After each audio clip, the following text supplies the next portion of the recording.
والصلاة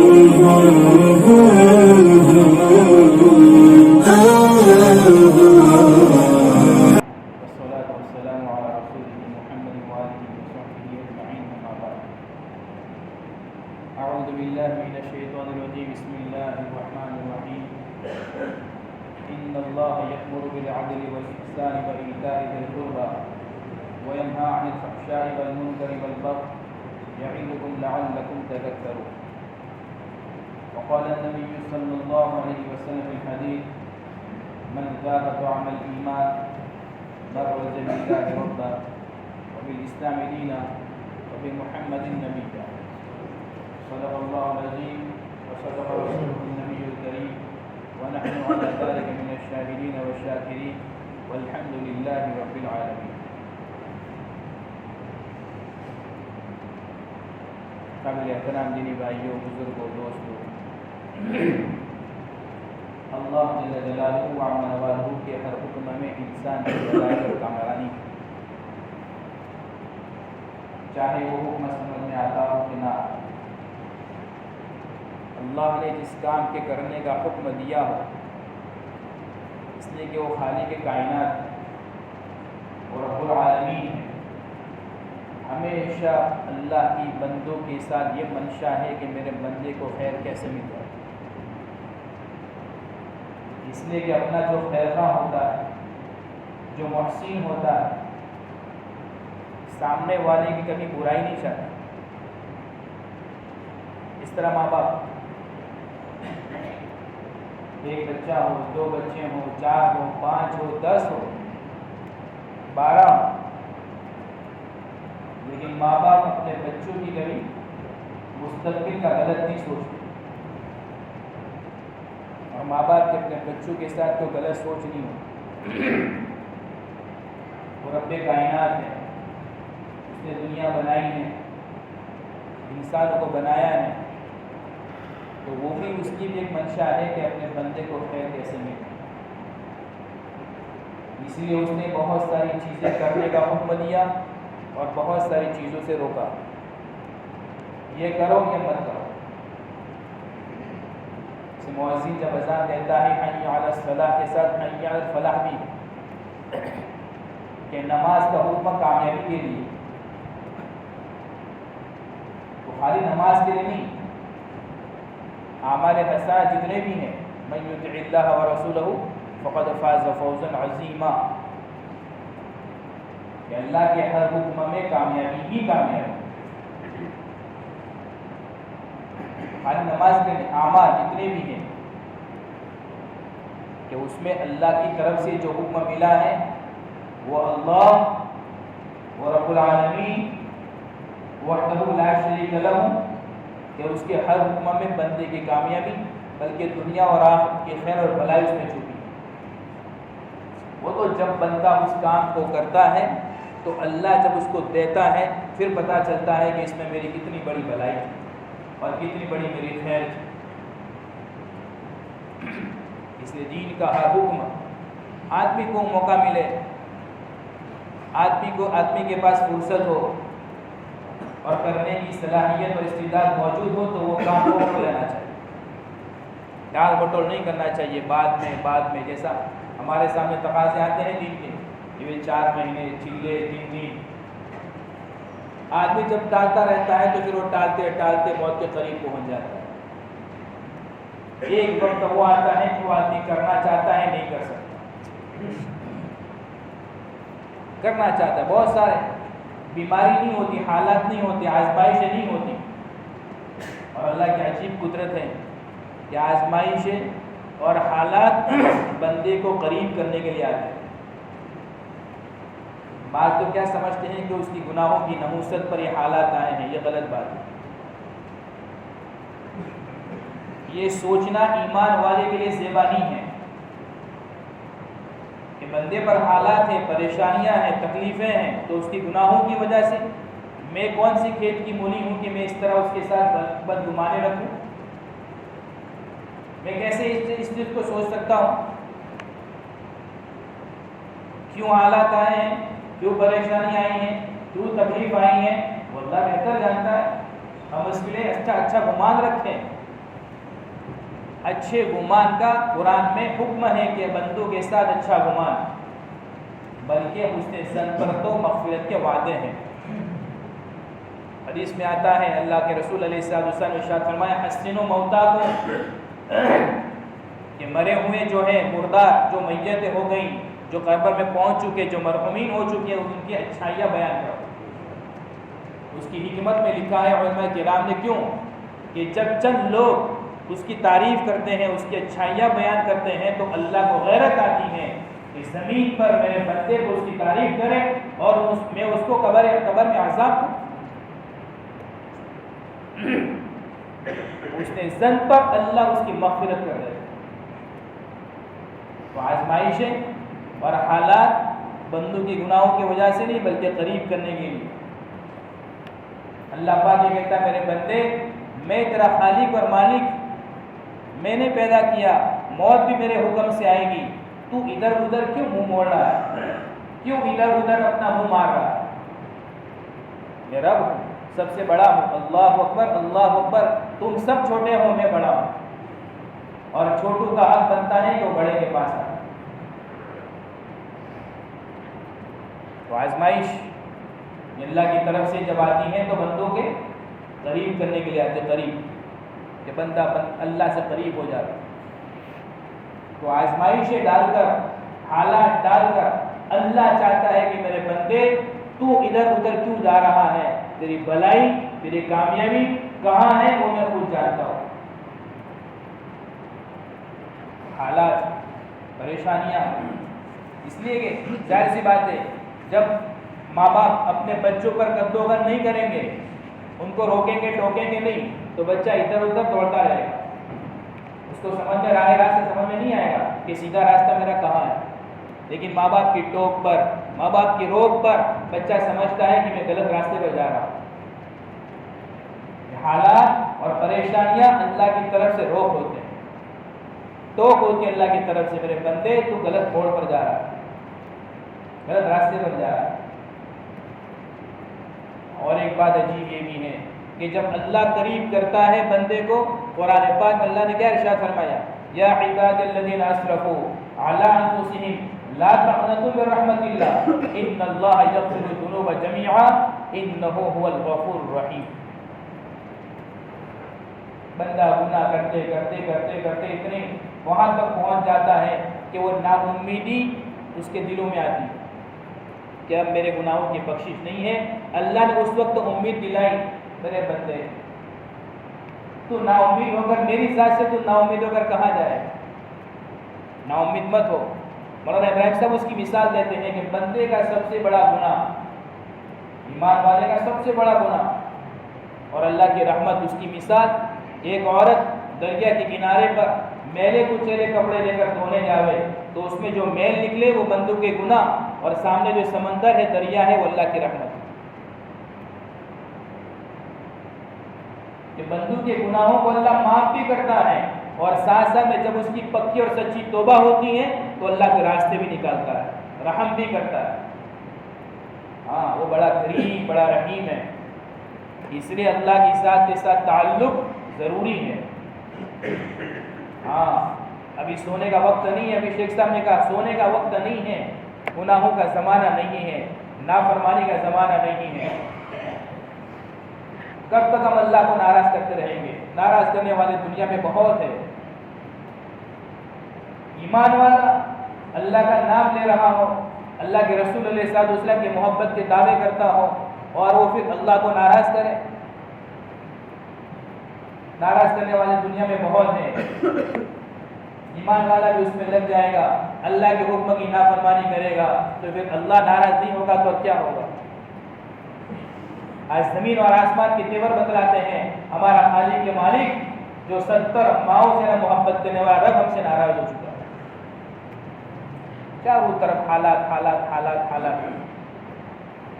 ایک ہی راستہ ہے کہ اللہ کو راضی کر لو، اللہ کو راضی کر لو، اس کے بغیر کوئی چارہ نہیں ہے. اللہ کو راضی کرنے کے اللہ پاک نے ہمیں ابھی ہمارے پاس وقت ہے. میں نے اس سے پہلے کارگزاری سنائی تھی، ہاں یہ ابھی جو حالات ہے وہاں میں بارڈر تک حدود تک جا کے آیا ہوں، شام کے حدود تک جا کے آیا ہوں۔ وہ لوگ چاہتے ہیں کہ ہم اللہ کے راستے میں خوب نکلے، لیکن ابھی ہمارے پاس وہ حالات۔ سعودی کی میں نے کارگزاری سنائی تھی، مکی، وہاں مکی محنت ہو رہی ہے، مکی مدنی محنت نہیں ہے، وہ مکی محنت ہے۔ وہاں ساتھی کہتے ہیں کہ ہم جانا چاہتے اللہ کے راستے میں لیکن نہیں جا سکتے، کام کھلا ہوا ہے۔ بہترین موقع ہے جب آدمی اندر سے مضبوط ہوتا ہے، نیت مضبوط کرتا ہے تو اللہ پاک اس کے راستے کھولتا ہے۔ اس طرح مثال کے طور پر آدمی فجر کی نماز پڑھ کے، اشراق پڑھ کے دکان پر جانا چاہتا ہے، دل اندر سے آگے پیچھے ہوتا ہے لیکن پھر اور مضبوط ارادہ کرتا ہے تو اللہ اس کے راستے ہموار کرتا ہے، چاہے سردی ہو، چاہے گرمی ہو، چاہے بارش ہو رہی ہو، چاہے کڑاکے کی دھوپ ہو، 11 بجے 12 بجے آدمی جب اندر سے مضبوط کرتا ہے اللہ راستے نکالتا ہے۔ اس لیے قرآن پاک میں اللہ پاک نے کیا فرمایا؟ فَإِذَا عَزَمْتَ فَتَوَكَّلْ عَلَى اللَّهِ وَشَاوِرْهُمْ فِي الْأَمْرِ فَإِذَا عَزَمْتَ فَتَوَكَّلْ عَلَى اللَّهِ۔ اے میرے بندے مشورہ کر، اور مشورہ کرنے کے بعد جب ایک بات تو ٹھان لے، پکی کر لے، تو اب اللہ کی ذات پر بھروسہ کر لے۔ اب یہ مت سوچ میرا کیسے ہوگا، کس طرح جاؤں گا، کہاں سے آئے گا، کیسے پیسے۔ اللہ پاک کہتا ہے یہ تیرا کام نہیں ہے، یہ میرا کام ہے، میرا کام کو اپنے ذمہ مت لے۔ فَإِذَا عَزَمْتَ فَتَوَكَّلْ عَلَى اللَّهِ۔ اور آج ہمارے سامنے ہے دین کی محنت کرتے کرتے ہم نے کتنی اللہ کی مددیں دیکھی، نہیں دیکھی؟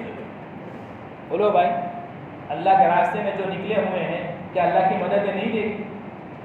کیا اللہ کی مددیں دیکھنے کے بعد پھر ہمارے یقین اور ایمان میں کمزوری آنی چاہیے کہ ہمارا ایمان اور یقین اور مضبوط ہونا چاہیے؟ ہاں، اس لیے دین کے ہر حکم میں بھلائی ہے، اللہ کے حکم میں اور اللہ کے جو کام کرنے کے ہیں، اللہ نے جو کام کے کرنے کا حکم دیا ہے وہ انسان کی اس میں 100% بھلائی ہی بھلائی۔ لیکن جب بندہ محنت کرتا ہے تو اللہ محنت کو ضائع۔ ابھی میرا سفر ہوا میسور کا سفر ہوا، اب جماعت 4 مہینے کی خوب جماعتیں وہاں کام کر رہی ہیں، وہاں کے ساتھی کہتے ہیں کہ گجرات والوں کی 60% محنت تو گجرات والوں کی ہے، ان کے آنے پر مجمع کھڑا ہوتا ہے، اور اللہ محنت کرتے ہیں تو اللہ دے دیتا ہے۔ پہلی مسجد میں جانا ہوا، بنی 6 سال ہو گئے تھے، مسجد بنی ہوئی 6 سال، وہاں سے 3 دن کی جماعت نکلتی تھی لیکن 40 دن کے 4 مہینے کی محنت ہوئی تو ماشاءاللہ وہاں سے 15 ساتھی چلے کے لیے نقد تیار ہو، رائے بریلی میں کام کر کے واپس بھی آیا، اور ان ساتھیوں کا احساس نہیں ہوا، اس میں سے 3 ساتھی 4 مہینے کے لیے روانہ ہوا۔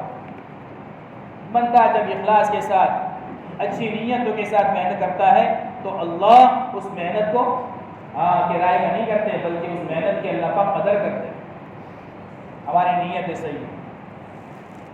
پھر اس کے بعد وہاں ایک حلقہ ہے خدا دار، وہاں محنت ہوئی، اجتماع تھا ان کا، پرانوں کا جوڑ تھا۔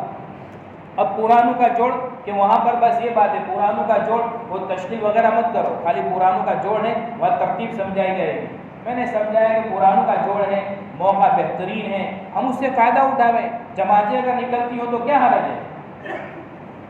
ساتھی کو سمجھایا، میں سمجھانے پر ماشاءاللہ ان کی بات سمجھ میں آئی، تو وہاں سے اس حلقے سے 3 جماعتیں نقد تیار ہو گئی، اور ایک 4 مہینے کی جماعت، ابھی وہ ایک 4 مہینے کی جماعت کام کر رہی، دہلی فیض الہی میں کام کر رہی، ایک جماعت تروپتی روانہ ہو گئی، ایک رائے بریلی، اور ایک وہاں ان کے حلقے میں چلی کی جماعت انہوں نے چلائی۔ اور پھر اس کے بعد میں ایک جگہ جانا ہوا، چامڑاس نگر قریب کے علاقے میں پہنچا، کیونکہ پھر اس کے بعد ہم نے علماء کرام کا جوڑ کیا، علماء کرام کا جوڑ ضروری ہے، علماء کو بھی اس بات کے، اس لیے کہ قرآن پاک اللہ پاک نے ارشاد فرمایا وَتَعَاوَنُوا عَلَى الْبِرِّ وَالتَّقْوَى وَلَا تَعَاوَنُوا عَلَى الْإِثْمِ وَالْعُدْوَانِ۔ اللہ قرآن میں کہہ رہا ہے کہ نیکی پر اور تقوی پر ایک دوسرے کی مدد کرو، ساتھ دو۔ وہاں جوڑ ہوا، ماشاءاللہ علماء کرام کو متفکر کیا، ان کو فکر دلائی، اللہ نے یہ کام کیا ہے۔ اور ایک بات یاد رکھو کہ ہم سب، مولانا سجاد نعمانی بھی یہ بات کہہ رہے ہیں کہ ہم سب دعوت کے غلام ہیں، اور اس محنت کا یہ جو نتیجہ یہ سب کسی محنت کا نتیجہ ہے۔ آج ہمارے درمیان میں علماء بھی ہیں، حفاظ بھی ہیں، دین کے داعی بھی ہیں، حاجی بھی ہیں، نمازی بھی ہیں، سب کچھ اسی محنت کی برکت ہے۔ مسجد آباد ہے، مکاتب آباد ہے، مدارس آباد ہے. اتنا بڑا ایک مدرسے میں جانا ہوا، پورے میسور کا بہت بڑا مدرسہ. وہاں مولوی صاحب نے کہا حالانکہ میسور بہت بڑا ہے، وہاں مسلمان کافی تعداد میں ہیں، کہتے پورے میسور کا اگر جائزہ لیا جائے جتنے بھی مدارس ہیں، چھوٹے بڑے تمام مدارس، تو ہمارے تمام مدارسوں کو ملا کر 1100 بچے ہوں گے. حالانکہ اتنا بڑا، ہمارے ایک مدرسے میں 2 مدرسے میں 1100 بچے ہوتے. بڑے بڑے مدارس، وہ ایجوکیشن کا اتنا نشہ چڑھا ہوا ہے. گھر گھر گھر گھر بچیاں، ایک گھر میں ملاقات کے لیے جانا ہوا، بچی اتنی پڑھی لکھی، اس نے پڑھے لکھنے کے بعد میں نوکری شروع کی. وہ مرچڈیز اور وہ جو بڑی بڑی جو گاڑیاں آتی ہیں اس کی وہ اس کی شکل بناتی تھی، کیا بولتے ہیں اس کا، ڈیزائن بناتی تھی. وہ لڑکی پڑھ کے اس کی اتنی ڈیزائن، اس نے خود کے پیسے جمع کیے تھے اور پیسے جمع کر کے اس نے پلاٹ زمینیں وغیرہ رکھی تھی.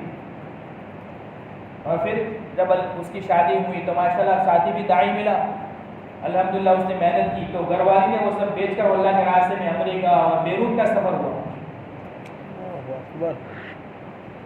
جب فکریں آتی ہے تو اللہ پاک اس لڑکی، وہ ابھی بھی امریکہ کا سفر ہے ان کا پورے مستورات کے ساتھ، جوان ہے اور وہ اسٹوڈنٹ کا ذمہ دار بھی ہے، وہاں کا ساتھی ہے، اسٹوڈنٹ کا ذمہ دار ہے جہاں پر بھی. اچھا اس کی محنت، اللہ پاک نے وہ صلاحیت دی ہے جو باہر سے جو طلبہ پڑھنے کے لیے آتے ہیں، بیرون ممالک سے جو بچے پڑھنے آتے ہیں، ان پر بھی اس کی نظر ہے. کون آیا اس سال، کون گیا اس سال، کہاں کہاں سے، پورا لسٹ. یہاں تک کہ اس نے کہا کہ تمہارے احمد آباد میں فلانے فلانے ملک کے کتنے بچے پڑھتے ہیں. اور آج ہم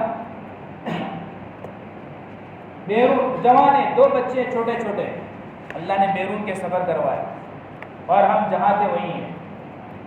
دنیا دنیا دنیا دنیا، نہ لکھ پتی بن پائے نہ کروڑ پتی بن پائے، لیکن ہمارا دین برباد ہو.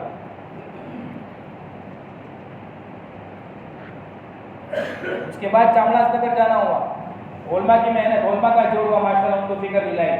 3 دن کی جماعت، 3 دن کی جماعت کی کم سے کم 3 دن کی جماعتیں اپنے اپنی بستیوں سے، اپنے اپنے مسجدوں سے کم سے کم بناؤ اور اتنا کام کرو جو جماعتیں آوے ان کا تم ساتھ دو، ان کا پورا پورا ساتھ دو. اور ماشاءاللہ ان کو بیٹھا کر، ان کو سمجھا کر، ان کا ساتھ دے کر، اور ان سے کہو یہاں پر یہ ساتھیوں کے نام ہے، ماشاءاللہ محنت کرو، ہم بھی محنت کروائیں.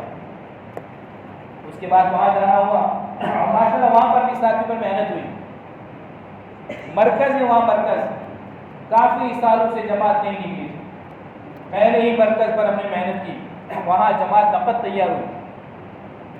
اب تاریخ تھوڑی چینج ہو گئی، تاریخ ہم نے ڈالی تھی، ان لوگوں نے کہا ہماری فلانی تاریخ ہے، میں نے کہا وہ آپ کی تاریخ ہے، ہماری تاریخ نہیں ہے. ہمارے مشورے سے یہ تاریخ ہم نے طے کی، 22 تاریخ ہم نے طے کی تھی کہ 22 تاریخ میں انشاءاللہ یہاں سے جماعت جائے. محنت کریں گے. کیا آپ چاہتے ہو جماعت جاوے یا نہ جاوے؟ انہوں نے کہا بالکل چاہتے ہیں. تو پھر ہم نے کہا محنت کرنے دو، اللہ سے مانگیں گے، محنت کریں گے، اللہ پھل دے دے گا. اور الحمدللہ اللہ پاک نے ساتھی دیے ماشاءاللہ. لیکن تاریخ تھوڑی 27 تاریخ ہو گئی، تھوڑا سا پیچھے کر دیا. پھر ہماری جماعت کو وہاں 9 دن رہنا پڑا. بھئی آپ کی جماعت یہاں سے جماعت نکال دی جائے.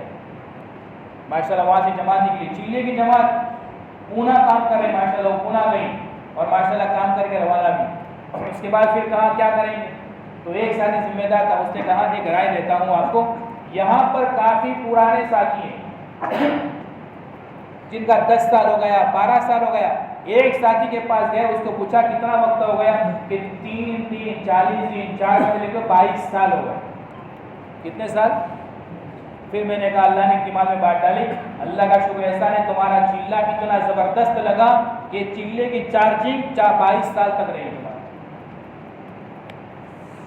پھر اس کو پوچھا کہ کیا حال ہے، تو دین کے، اب ظاہر سی بات ہے آدمی وقت لگانے کے بعد میں جب مکان کو نہیں جوڑے گا تو کیا حال ہوگا، کیا حال ہوگا بھائی. 22 سال پرانے ساتھیوں کا ہم نے لسٹ بنایا اور لسٹ بنا کر ان پہ محنت شروع ہوئی. اور الحمدللہ چند دنوں کی محنت پر اللہ پاک نے ان کو ایک جماعت مکمل دے دی. ذمہ دار بھی دی، 2 ذمہ دار مضبوط دے دی، 500 اور پھر ان کا جوڑ کیا ہم نے. اپنی گجرات کی بریانی ان کو کھلائی، پکا کر کھلائی، جوڑ کیا ان کا کہ بھائی آپ کو فلانی تاریخ کو جانا ہے، ابھی سے ٹکٹوں کی فکر کرو. ماشاء اللہ ان کا بھی ایک ہے نا ان کو. پھر وہاں پر ساتھیوں نے مشورے میں بات یہ آئی کہ بھائی آپ نے جس طرح علماء کا جوڑ بات کیا تھا یہاں پر بھی جو علماء کا جوڑ کریں. تو ماشاء اللہ وہاں پر بھی جامعہ استقار میں بھی پہلی مرتبہ علماء کا جوڑ ہوا. 55 علماء کرام جوڑے. اطراف کی بھی ہم نے خوب دعوت دے دی، 2 ساتھی بنا کر امام یعنی علماء کے پاس جاتے اور مستقل محنت کرتے. اس لیے کہ جب علماء کا ساتھ ملتا ہے تو اللہ پاک پھر کام میں ترقی بھی دیتا ہے. علماء ہے، اللہ نے عالم بنایا ہے، اس کی تعریف تو اللہ نے قرآن میں فرمائی ہے. اس لیے عالم جو ہے نا دین کے ڈاکٹر ہے، دین کے ڈاکٹر. کہاں پر کیا ہو رہا ہے، کہاں کیا ہو رہا ہے وہ قدوغت کرنے والے اور ہمارے رہبری کرنے والے. اس لیے نماز میں امام آگے رہتا ہے اور مقتدی کہاں رہتے ہیں؟ پیچھے. اور مقتدی اگر آگے بڑھ گیا تو علماء کا جوڑ 55 علماء کرام ماشاء اللہ وہاں جوڑے، ان کو فکر دلائی. اور کورونا کے بعد ان کا ایک ہلکا لگتا تھا، کورونا سے پہلے جیسا ہمارا پنگوشا ہوتا ہے اسٹوڈنٹ کا ایک ہلکا لگتا ہے، وہاں پر علماء کا ایک ہلکا لگتا تھا. علماء کرام آپس میں جڑتے بیٹھتے اور جو خرابیاں اور جو باتیں ہوتی ہیں اس میں وہاں پر آتی اور پھر وہاں پر محنت کی ترتیب سوچتے کس طرح محنت کرے اور یہ خرابی دور ہو جائے. اور اس طرح فلانی جگہ سے جماعت نکلے. یہ کورونا سے پہلے ان کی ایک ترتیب تھی لیکن کورونا کے بعد بند ہو گئے. ان کو ترغیب دی تو ماشاءاللہ شروع بھی ہو گئے. اپن کوشے کے دن جمعرات ان کے مرکز کے دن ماشاءاللہ وہ چیز شروع ہو گئی کہ بھائی ہم شروع کریں گے علماء کرام. وہاں پر بھی فکر میں انہیں ماشاءاللہ علماء کرام. اور پھر ان کو یہ بات کی ترغیب دی کہ آپ بھی اپنی خود کی جماعت 3 دن کی 2 جماعتیں بنی، اس میں 55 جماعت 15 ساتھی کی 2 جماعتیں وہاں بنائی کہ 3 دن کی فلانے ہفتے میں اور یہ 3 دن کی فلانے ہفتے. علماء کرام کی جماعت، اس میں کوئی عوام نہیں، کوئی علماء کرام کی جماعت ان کے مشورے سے. اور پھر ان کو ترغیب دلائی کہ آپ فکر کرو آنے والی جماعتوں سے کام لو اور محنت کرو. نوساری کی بھی جماعت تھی ماشاءاللہ، دونوں جماعتیں مل کر محنت ہوئی. تو ایک جگہ جہاں مسجدوں سے غالباً 8-9 سال ہو گئے تھے وہاں سے جماعت نکلے ہوئے، وہاں سے چلے کی جماعت پھر وہاں تیار ہو گئی. تو اس علاقے سے 4 جماعتیں ماشاءاللہ چامراج نگر سے نقد تیار ہو گئی. پھر اس کے بعد انہوں نے کہا یہ جماعت مضبوط ہے، حالانکہ کمزور تھے، کوئی مضبوط نہیں تھا. ان کے ذہن میں ایک بات مضبوط ہے. ایک جگہ پر وہاں نندن پور کر کے ایک علاقہ ہے، بیرون کی جماعت بنائی ٹوٹ گئی. 2 ساتھی رہ گئے تھے، 2 ساتھی. جماعت کو وہاں بھیجا کہ بھائی یہ جماعت ماشاءاللہ محنت کرے. ذمہ داروں کا میسور کا فون آیا، میسور کے ذمہ داروں کا فون آیا کہ آپ کو، حالانکہ ہمارے روٹ میں نہیں تھا لیکن کہا نہیں آپ کو وہاں جانا ہے، محنت کرو اور بیرون کی جماعت آپ چاہے جتنا ہی رہنا پڑے وہاں رہو. وہاں رہے 4 دن میں اور 4 دن پر محنت کرتے رہے. دعا اور محنت، دعا لگاتے رہے ساتھیوں کو دعا میں رہو.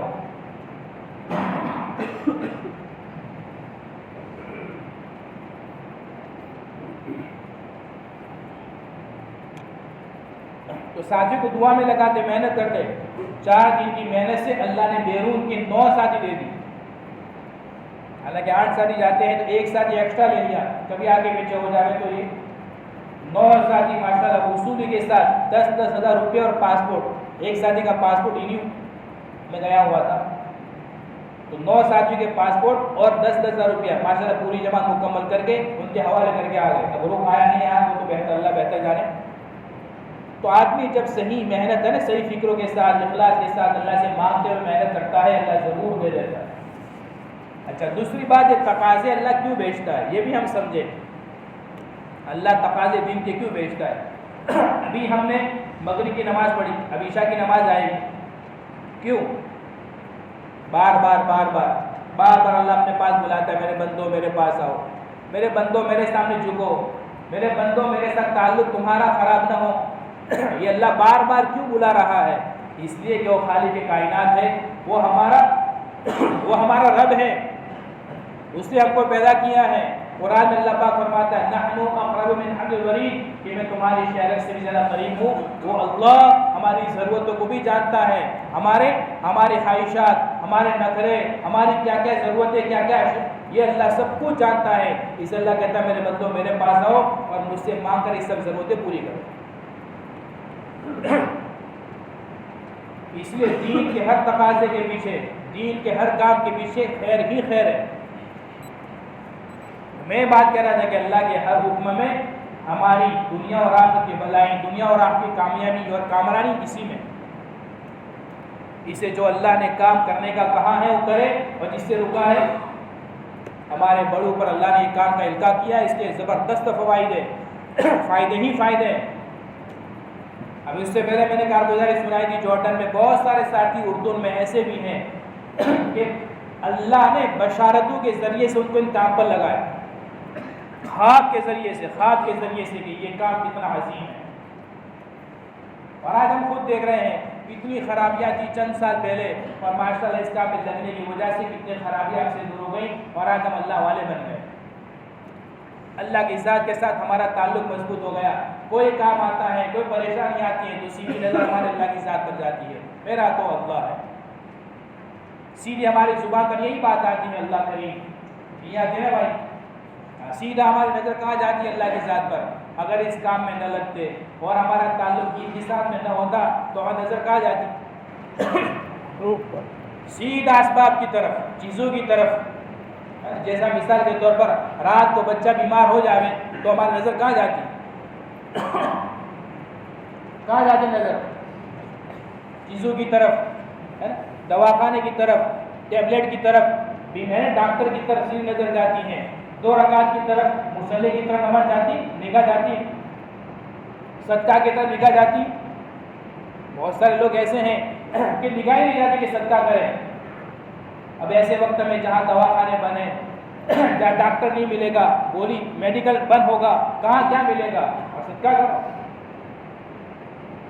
تو یہ کہ آدمی جب اللہ کی ذات کے ساتھ اس کا تعلق مضبوط ہوتا ہے، ایمان مضبوط ہوتا ہے، اور اللہ سے اپنا کنیکشن جڑا ہوتا ہے، اس کی نظر سیدھی اللہ کی طرف جاتی۔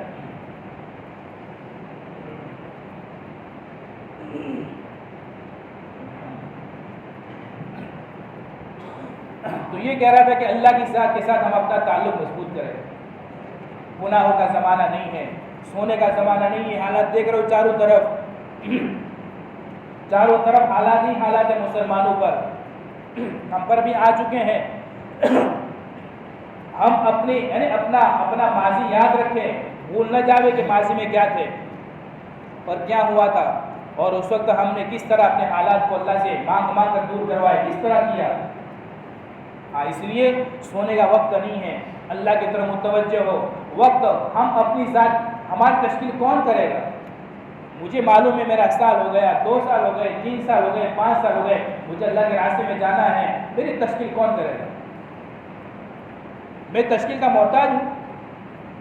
مجھے معلوم ہے میرے اتنے سال ہو گئے، مجھے جانا ہے، تو حال میں ہم کو جانا ہے، بغیر تشکیل کے اپنا نام لکھا دے، میں 4 مہینے کے لیے چلنے کے لیے تیار ہوں۔ اپنی تشکیل خود کرے، اس لیے کہ اللہ پاک آدمی اللہ کے راستے میں جاتا ہے، ساتھی جب نکلتے ہیں اللہ کے راستے میں، احساس ہوتا ہے کہ میری زندگی پہلے کیسی تھی اور اب اللہ کے راستے میں نکلا ہوں، اللہ نے مجھے قبول کیا ہے، اور پھر جب روتا ہے اللہ کے سامنے تو اللہ پاک اس کو اپنا ولی بنا دے۔ اپنا تعلق، اپنی محبت، اس سے مقصود تو یہی ہے اللہ کی ذات کے ساتھ تعلق۔ دنیا میں کام آنے والی ذات کون سی ہے؟ اللہ۔ اور آج تک ہمارے کام کس نے بنائے؟ اللہ ہی نے بنائے، اور آئندہ کون بنائے گا؟ حالات میں ہمارا سیدھی نگاہ اللہ کی ذات پر جاتی ہے، اور قرآن میں بھی ہے فَإِذَا أَصَابَتْهُم مُّصِیبَةٌ قَالُوا إِنَّا لِلَّهِ وَإِنَّا إِلَیْهِ رَاجِعُونَ۔ ہماری نگاہ بھی اللہ کی طرف جانی چاہیے۔ اس لیے آدمی اللہ کی طرف نگاہ کرتا ہے تو اللہ پھر اس کے راستے نکالتا ہے، اور ایسے راستے، عافیت والے راستے اللہ نکالتا ہے کہ جو کہ ہم مثل مشہور ہے کہ لکڑی، آدمی جب سانپ مارتا ہے کہ لکڑی بھی نہ ٹوٹے اور سانپ بھی مر جائے، پتہ بھی نہیں چلتا، چپ چپ کے اللہ کے سامنے روتا ہے، 2 رکعت پڑھ کے اللہ سے کہتا ہے۔ مفتی تقی صاحب بھی کہتے ہیں کہ اللہ ہمارا اتنا پیارا دوست ہے کہ کبھی کبھار تنہائی میں بیٹھ کر کھول کر اللہ سے باتیں کرو، بے تکلفانہ اللہ سے باتیں کرو۔ جس طرح ایک دوست پیارا دوست ہوتا ہے، خیر کا ہوتا ہے، معلوم ہے میرا پیارا دوست ہے، تو آدمی دین کی بات پوری کی پوری اس کے سامنے کھول کر رکھ دیتا ہے۔ اللہ قرآن میں کہتا ہے اللہ ولی الذین آمنوا، اللہ ایمان والے کا دوست ہے، اور ایسا دوست ہے اگر راز کی باتیں بھی اللہ سے کہو گے اللہ کسی سے کے سامنے ظاہر نہیں کرے گا۔ اس لیے بے تکلفانہ اللہ سے کہو، کبھی کبھار تنہائی میں بیٹھ کر، کوئی سننے والا دنیا میں ہمارا نہیں ہے، اللہ ہے۔ اللہ ضرور سنتا ہے. حضرت عمر رضی اللہ عنہ کا قول ہے اللہ اگر کسی کو ہاتھ اٹھانے کی توفیق دے تو اس کا مطلب اللہ اس کی دعا قبول کرنا چاہتا ہے. ہاں یہ اللہ جب ہاتھ اٹھانے کی توفیق دے تو کیا مطلب کہ اللہ اس کی دعا اللہ اس کو کچھ دینا چاہتا ہے. ہاں اس لیے اللہ سے کہو, شکایت اللہ سے کرو, اے اللہ کب تک گناہ کرتا رہوں گا, اے اللہ کب تک نافرمانی کرتا رہوں گا, اے اللہ اگر گناہ کرتے کرتے موت آ گئی, کل قیامت کے دن کا فیصلہ ہو گیا, خذوہ فغلوہ ثم الجحیم صلوہ, او فرشتوں پکڑو اس کو اور منہ کے بل گھسیٹ کر جہنم میں پھینک دو. تھوڑی دیر کے لیے سوچو اے اللہ تیرے نبی پر کیا گزرے گی. وہ پیارے نبی پوری زندگی وہ فکر کرتے رہے, محنت کرتے رہے اور امت کی ایسی فکر کی وہ حدیث جب سامنے آتی ہے تو رونگٹے کھڑے ہو جاتے ہیں. عائشہ فرماتی ہے ایک مرتبہ رسول اللہ میرے پاس سوئے ہوئے تھے صلی اللہ علیہ وسلم. جب میری آنکھ کھلی تو میں نے اللہ کے رسول کو نہیں پایا. میں ڈھونڈنے لگ گئی, تلاش کرنے لگی کہ میرے پیارے نبی کہاں چلے گئے. ڈھونڈتے میں مسجد یعنی ڈھونڈتے گلی میں, ڈھونڈ مدینے کی گلیوں میں ڈھونڈتے جنت البقیع پہنچ گئی. دیکھا اللہ کے رسول علیہ السلام سجدے میں سر رکھے کچھ مانگ رہے ہیں, لیکن میں پریشان تھی, غمگین تھی. تو جیسے میں نے رسول اللہ کو پایا, اللہ کے رسول کے گدے پر ہاتھ رکھ دیا. اللہ کے رسول علیہ السلام نے سجدے سے سر اٹھایا اور کہا یا عائشہ کیا بات ہے. کہا رسول اللہ آپ میرے پاس ہوئے تھے, میں نے نہیں پایا تو آپ کی تلاش میں یہاں تک آ گئی. اللہ کے رسول علیہ السلام نے فرمایا اے عائشہ اگر تو نے میرے کندھے پر ہاتھ نہ رکھا ہوتا میں رب سے مغفرت کی دعا کروا رہا تھا, صبح تک اپنی پوری امت کی میں مغفرت کروا دیتا. اور آج ہمارا کیا حال ہے. کل قیامت کے دن یہ اعلان ہو گیا خذوہ فغلوہ ثم الجحیم صلوہ, تو کیا ہوگا. اس رسول اللہ صلی اللہ علیہ وسلم اس لیے کہ اللہ کے رسول علیہ السلام نے حجۃ الوداع کے موقع پر ایک بات کہی تھی, ایک جملہ کہا تھا کل قیامت کے دن انبیاء اور رسول کے سامنے مجھے رسوا نہ کرنا. یہ جملہ کہا تھا اللہ کے رسول نے حجۃ الوداع کے موقع پر. کیا ہوگا کل ہمارا اگر یہ فیصلہ ہو گیا کہ اس کو جہنم میں پھینک دو, اللہ کے رسول صلی اللہ علیہ وسلم کے دل پر کیا گزرے گی. ماں باپ کے دل پر کیا گزرے گی, ہمارے بڑوں کے دل پر کیا گزرے گی, اکابرین کے دل پر کیا گزرے گی, علماء کے دل پر کیا گزرے گی. یہ کیا کر کے آیا. اس اللہ نے بہترین موقع دیا ہے, اپنے گناہوں سے توبہ کرے اور دین کے کام میں لگ جاوے, اللہ کے راستے میں نکلے, اللہ کے راستے میں نکل کر اللہ سے اپنا تعلق جوڑ لے, معافی صافی کر لے, صلح کر لے. یہ بہترین اللہ نے موقع دیا ہے. بوجھ سمجھ میں آتا ہے, دنیا کا کام بوجھ نہیں ہوتا. آدمی کو اگر ابھی آدمی کتنا بھی مجبور ہو ابھی عمرہ کی ٹکٹ اگر کوئی لا کر دے دے کہ لو میری طرف سے عمرہ کرو, آدمی فوراً کھڑا ہو جائے. کتنا بھی مجبور ہو, کوئی حج کی ٹکٹ لا کر دے دے کہ لے حج پڑھ لے, میری طرف سے حج پڑھنے چلے جاؤ, آدمی فوراً کھڑا ہو جائے. بولو ہوگا کہ نہیں ہوگا. مجبور سے مجبور آدمی بھی چلا جائے. تو 40 دن میں 4 مہینے میں وہی تو کام ہے جو وہاں کرنے ہیں, وہاں نمازیں پڑھنی ہیں, یہاں پر بھی پڑھنی ہے. آج میں دیکھتے کیسے کیسے لوگ آتے ہیں, عمرے میں کیسے کیسے لوگ آتے ہیں, مجبور سے مجبور لوگ آتے ہیں جو ویل چیئر کے علاوہ کسی میں نماز پڑھ ہی نہیں سکتے. بلکہ ایک مرتبہ دبئی جانا ہوا, وہاں مستورات کی جماعت آئی ہوئی تھی. ایک ساتھی کھڑے کھڑے پیشاب کرتا تھا, ذمہ دار, اس کی مجبوری تھی, تکلیف ایسی تھی, کھڑے کھڑے پیشاب کرتا. اس حال میں اللہ کے راستے میں نکلا ہوا. تو حج میں اور عمرے میں جو کام کرنا ہے وہ کام یہاں پر بھی کرنا ہے. لیکن آدمی نے خود اپنی ذات سے سوچ لیا کہ میں خود مجبور ہوں, میں تو پریشان ہوں, میں کیسے جا سکتا ہوں. تو وہاں حج کرنے اور عمرہ کرنے وہاں جا سکتا ہے تو یا نہیں. وہ تو کون ہے نا, کل پتہ چلے گا کہ ہم گھوڑے پر سوار تھے, گدھے پر سوار تھے. دین کا تقاضا جو آدمی لے لیتا ہے, اللہ پاک اس کو دنیا اور آخرت کی بھلائی بلکہ اللہ اس کو چمکا دیتا ہے. بگڑے ہوئے کام اللہ پاک بنا دیتا ہے, اللہ رکاوٹیں دور کر دیتا ہے.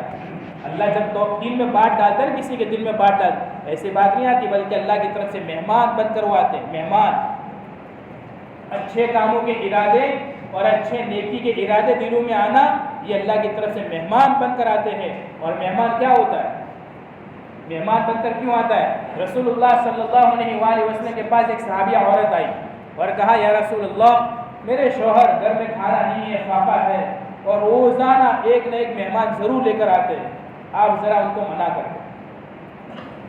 اللہ کے وہ نبی جو روزانہ بھوکوں کو کھانا کھلانے والے، مہمانوں کا اکرام کرنے والے، قیدی بدر کے قیدی آئے ہوئے ہیں، کفار مشرکین، اور کیا کہہ رہے ہیں بھائی یہ میرے ہیں، ان کو روز کھانا کون کھلائے گا، یہ میرے ہیں، کھانا کون کھلائے گا؟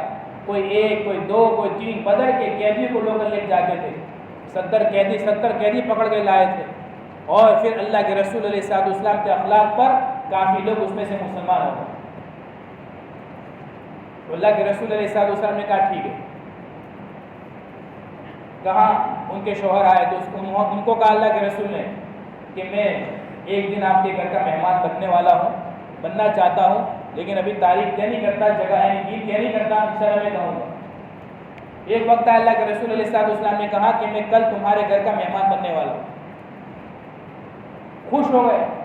اللہ کے رسول علیہ السلام نے کہا کل جب میں مہمان بنوں تو تم اور تمہاری بیوی جانے کے وقت میں جب جانے لگوں تو مجھے دیکھتے رہنا۔ آج ہمیں قدر ہے، اللہ والے آتے ہیں، جماعتیں آتی ہیں، مہمان جماعتیں آتی ہیں، بوجھ پڑتا ہے، کون کھلا رہے؟ مہمان کیا ہوتا ہے؟ اللہ کی نیکی کی نسبت پر آیا ہوا، ختم نبوت کے نسبت پر آئے ہوئے اللہ کے مہمان، اتنی بڑی نسبت لگی ہوئی ہیں، ختم نبوت کی حفاظت ہو رہی ہے اس کام کے ذریعے سے۔ ایک مرتبہ علامہ احمد شاہ کشمیری علیہ الرحمٰن نے وجد میں آ کر ایک بات کہی، یہ ختم نبوت کی حفاظت جو کرے گا اس کے لیے آدھا گھنٹہ، 1 گھنٹہ جو آدمی فارغ کرے گا کل قیامت کے دن میں اس کی جنت کا ضامن ہوں۔ اتنی بڑی محنت اللہ نے دی۔ تو اللہ کے رسول علیہ السلام گئے، شوہر نے جا کر کہا کہ آج تو اللہ کے رسول ہمارے گھر میں آنے والے ہیں، ذرا اچھی طرح، بیوی بھی خوش ہو گئی، سید الانبیاء سید الانبیاء امام الانبیاء میرے گھر پر ماشاءاللہ بہترین کھانا وغیرہ۔ اب اللہ کے رسول صلی اللہ علیہ وسلم جو کھانا تھا کھا لیا، لیکن جب جانے لگے تو دونوں میاں بیوی دیکھ رہے، وہ صحابی بھی اور وہ صحابیہ عورت بھی، دونوں دیکھ رہے۔ دیکھا کہ رسول اللہ صلی اللہ علیہ وآلہ وسلم کے ساتھ میں الائیں بلائیں بچھو سانپ سب چمٹ رہے۔ دوسرے دن وہ اللہ کے رسول کے پاس آئے اور کہا یا رسول اللہ اس طرح ہم نے دیکھا۔ کہا جب مہمان گھر پر آتا ہے تو ایک تو روزی لے کر آتا ہے، دوسرا کہ جب جاتا ہے تو اندر کی الائے بلائے لے کر جاتا ہے۔ مہمان بن کر آتا ہے، مہمان جب آتا ہے تو کچھ نہ کچھ لے کر آتا ہے، خیر لے کر آتا ہے۔ اسے مہمان کو اندر آنے والے ارادے کو بوجھ نہ سمجھو کہ جب دل میں بات آ رہی ہے، چاہے اللہ کے راستے میں اگر نکلنا وقت ہو گیا تو نکل جائے، مقام پر رہ کر بھی مقام محنت، اتنی بھی جول پڑ رہی ہے، مشورہ کوئی اہمیت نہیں ہے، بس بیٹھے تو بیٹھے، نہیں بیٹھے تو نہیں بیٹھے، چھوڑ دیا۔ حالانکہ مشورے میں بیٹھے اس نیت کے ساتھ اللہ میں تیرے دین کے لیے کس طرح کام آ سکتا ہو، اے اللہ تیرے دین کے لیے کیا کروں کہ میری بستی میں کوئی بے نمازی نہ رہے، ہر ایک کا تعلق اللہ کی ذات سے ہو جائے۔ اس لیے کہ آدمی دوسروں کی فکر کرتا ہے، اللہ ضرور اس کی فکر کرے گا۔ حدیث میں آتا ہے ایک آدمی مغفرت کی دعا دوسروں کے لیے کرتا ہے تو اللہ سب سے پہلے اس کی مغفرت فرماتے ہیں۔ اس سے علماء نے کہا جو ہم دوسروں کے ساتھ سوچیں گے وہ ہمارے ساتھ ہوگا۔ جو کام اگر اس لیے ہمارے علماء نے اس میں حکمت نکالی، بڑے بڑے مسائل نکالے۔ ایک آدمی بے روزگار ہے، اس حدیث کے تحت میں ایک بات، بہت ساری باتیں کہ ایک آدمی بے روزگار ہے، روزگار اس کے پاس نہیں ہے، کیا کرے کہ تسبیح اور ٹھیک ہے اس کی جگہ پر جو معاملات ہیں، جو اوراد ہے، جو وظائف ہے اس کی جگہ پر ہے۔ انہوں نے بہترین عمل دیا کہ اس حدیث کے تحت میں ہمارے خاندان میں دوست احباب میں جو بے روزگار ہے ان کا نام لے کر ہم دعا کریں، اے اللہ عبداللہ بھائی، اے اللہ فلانے بھائی، اے اللہ فلانے بھائی کے پاس روزگار نہیں ہے، اے اللہ حلال پاکیزہ برکت والا عافیت والا جو ہو سکے دعائیں کریں اس کو عطا فرمائے۔ ہم دوسروں پہ دعا کریں گے، سب سے پہلے وہ چیز اللہ ہمیں عطا کرے گا۔ ایک آدمی بے اولاد ہے، ایک آدمی بیمار ہے، جو جس طرح دوسروں کے دعا کریں گے وہ چیز اللہ پاک ہمیں دے گا۔ تو ہم اگر مشورہ بیٹھ کر دوسروں کی فکر کریں گے تو کیا وہ رب غیور نہیں ہے؟ ہم سے زیادہ غیور ہے۔ وہ کہتا ہے میرے بندے تو دوسروں کی فکر کرتا ہے، لے میں تیری فکر کروں۔ دوسروں کی فکر کرے، تعلیم کی فکر کرے. مستورات عورتیں آج ہمارے ہاتھ سے بے قابو ہو رہی ہیں. باہر تو آدمی کا چلتا ہے لیکن گھر میں مرد عورت کا الرجال قوامون علی النساء، مردوں کو حاکم بنا تھا گھروں کا. لیکن آج کیا حال ہے ہمارے گھروں کا؟ کیوں دین کے داعی پیدا نہیں ہو رہے ہمارے گھروں میں؟ کیوں علماء اور حفاظ کا چلن آہستہ آہستہ ختم ہو جا رہا ہے؟ ایجوکیشن ہر جگہ بس یہی آوازیں لگ رہی ہیں. کالج اور اسکول ٹھیک ہے، اس کی جگہ پر ضرورتیں ہیں، لیکن اچھے علماء اور دیندار اور معاشرہ علماء ربانیین کی ضرورت ہے جو پوری دنیا کو ہلا دے. کون؟ ہم آج دیکھ رہے ہیں مولانا عمر صاحب پالپوری چلے گئے، مفتی سعید صاحب رحمۃ اللہ علیہ چلے گئے، بڑے بڑے علماء کرام. کون ان کی جگہ لے رہا ہے؟ کون لے رہا ہے ان کی جگہ؟ کہاں ہیں ایسے علماء کرام اور ایسے دیندار دین کے داعی؟ مولانا یوسف صاحب بھائی یوسف صاحب چنگواڑی رحمۃ اللہ علیہ، حالانکہ بھائی تھے، پڑھے لکھے بھی نہیں تھے، لیکن ایک جذبہ تھا دین کا، دماغ کی سوار تھی. ہے کوئی کسی کے اندر ایسا جذبہ؟ فکر کرے. گھروں میں مستورات بس وہی چاہتی ہیں. کیا ہے ہمارے گھروں میں؟ اس لیے کہ آج ہمارے بچے، ان کو پوچھو بچوں کو کب کلمہ انہوں نے سنا، اذان کی آواز سنی، اللہ کا نام، رسول اللہ کا نام سنے ہوئے کتنے دن ہو گئے. ذرا بچوں کو لے کر بیٹھو، پتہ چلے گا کہ ان کے دلوں میں کیا جذبات ہیں، کیا کہنا وہ چاہتے ہیں. آج ہمارے پاس وقت نہیں، ماں باپ کوئی وقت نہیں اپنے بچوں کے پاس بیٹھنے کا. پھر وہ بچے پھر نیتیں رکھتے ہیں کہ وہ اللہ کے ولی بنے. کیسے بنیں گے جب ہم نے ان کو وقت ہی نہیں دیا، جب ان کی ہم نے تربیت ہی نہیں کی، جب ان کو ہم نے اللہ کے رسول کی محبت کے جام ہی نہیں پلائے؟ تو بچہ اللہ کو کیسے پہچانے گا؟ جب وہ اللہ کو نہیں پہچانے گا تو ماں باپ کی قدر کیسے کرے گا؟ آج یہ حال ہے کہ ماں باپ کو جب بچہ ہو جاتا ہے، ذرا پڑھ لکھ کر تھوڑا سا اچھے عہدے پر آ جاتا ہے، تو ماں باپ کو جوانوں کا منہ دیکھ کر بات کرنی پڑتی ہے کہ پہلے اس کا منہ دیکھو. آج یہ کوئی جوان، حالانکہ بچپن میں ماں باپ نے اس کا لقمہ چبا کر، اپنے باپ نے بھی ماں نے بھی لقمہ چبا کر اس کو پلایا. بڑا ہونے کے بعد جب ڈائی اور اس میں آ جاوے اور پھر یوں کہیں ماں باپ میرے بیٹے ذرا میرا لقمہ کھا لے، یہ کوئی جوان جو اس کا لقمہ کھا لے؟ حالانکہ پہلے بچپن میں تو ماں باپ کو لقمہ کھایا، لیکن بڑے ہونے کے بعد میں کیا حال ہے؟ یہ بچوں کی یہ ضروری ہے تعلیم، گھروں میں تعلیم.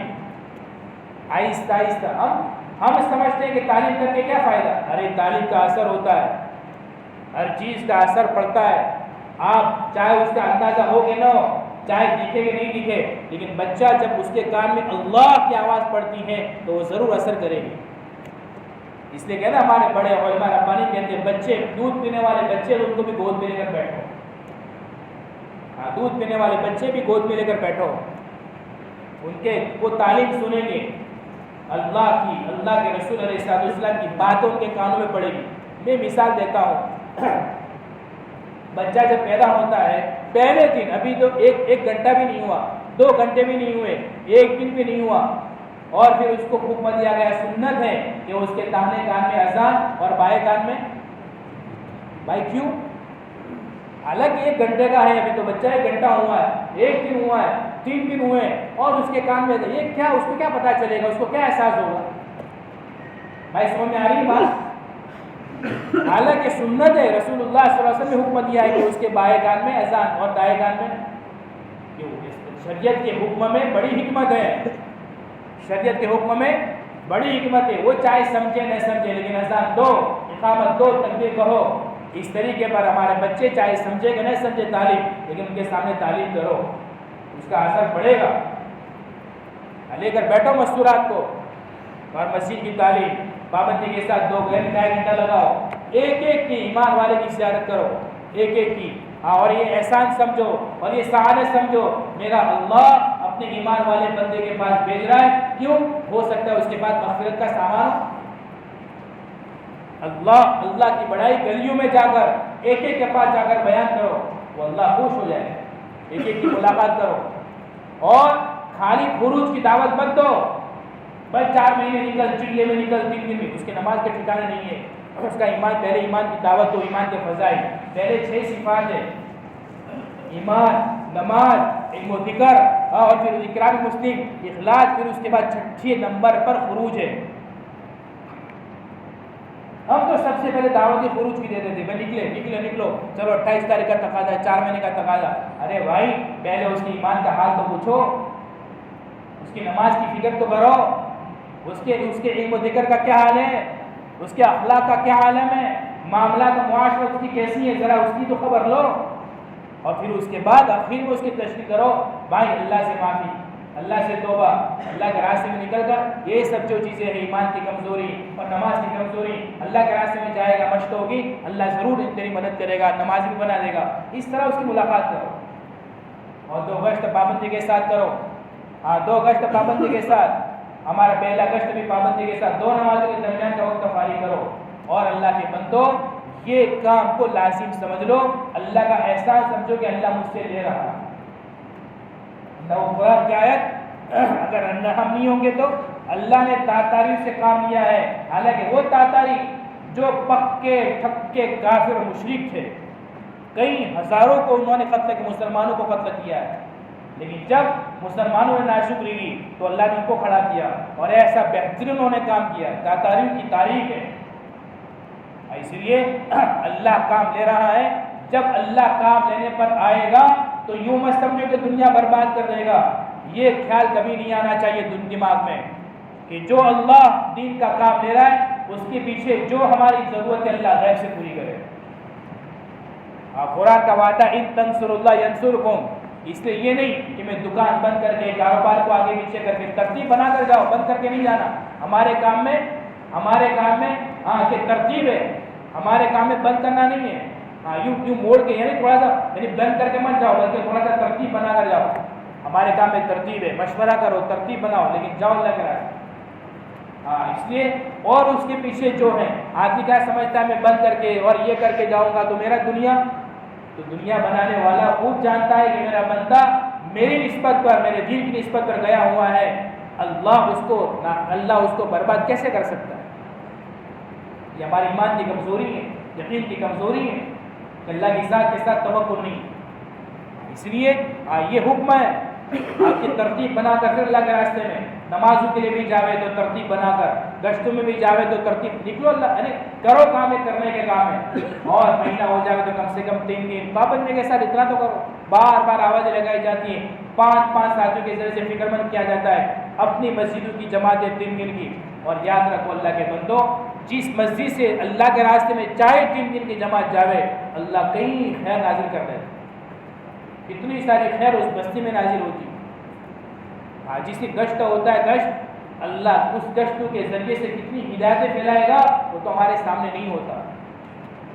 تو 3 دن، اب وہ 3 دن جماعت جائے گی، گشت کرے گی، ملاقاتیں کرے گی، تعلیم کی فکر دلائے گی، ایمان والے کی ایمانی نسبت تو ملاقات، کتنا سارا کام اس سے ہوگا، تو اللہ جہاں سے گئی ہے کیا وہاں اللہ خیر و برکت نہیں اتارے گا؟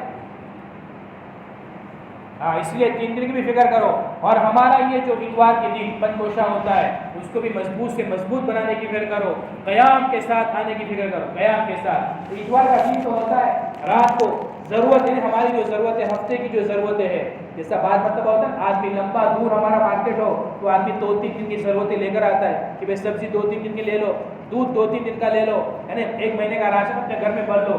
اس طریقے پر پورے ہفتے کی ضرورتیں اللہ سے مانگ لیں، اتوار کے دن اللہ سے مانگ لے، قیام کر کے اللہ سے کہے تہجد کے وقت، اللہ پورے ہفتے کے بعد اب آؤں گا میں، اللہ میری یہ ضرورت ہے، میرا یہ کام، اس لیے نیت کرو انشاءاللہ یہ تمام کام بھی کریں گے۔ اور اگر وقت ہو گیا ہے اللہ کے راستے میں، اگر ہمارے 2-4 سال ہو گئے ہیں تو نیت کرو کہ انشاءاللہ اجتماع سے 4 مہینے کے لیے جائیں گے، تو بتاؤ اس کے لیے کون تیار ہے؟